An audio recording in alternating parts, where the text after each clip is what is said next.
In today's video, I'm going to teach you how to add pre-orders in Shopify.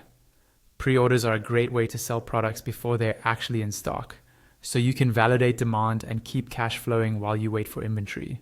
In this walkthrough, I'll show you how to set up a pre-order app in your Shopify store so that customers can place orders even when an item isn't available yet.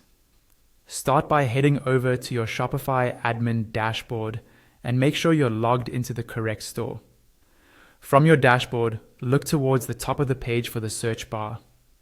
This search tool is really handy because it lets you quickly jump to different areas of your store, including apps. Click into that search bar, then from the options that appear, choose apps. This will take you to the apps section within your Shopify admin. On this page, look for an option that says All Recommended Apps and click that. This area highlights apps that work well with your store, but we're going to go a bit further and open the full Shopify App Store. To do that, find and click the link that says Discover More in the Shopify App Store.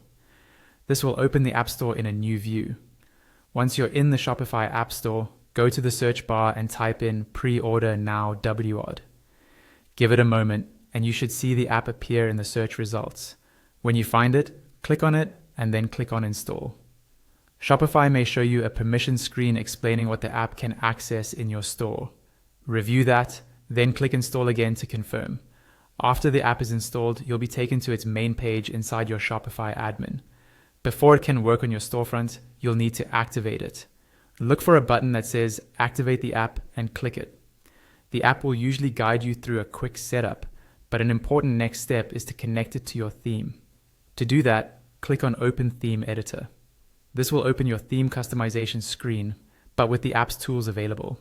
In the theme editor, look for a toggle related to the pre-order app. This toggle controls whether the app is active on your storefront.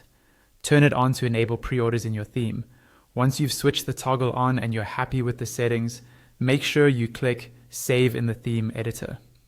Saving locks in all of your changes so the pre-order buttons and messaging will appear correctly for your customers. After that, your pre-order app is active and ready to use in your Shopify store.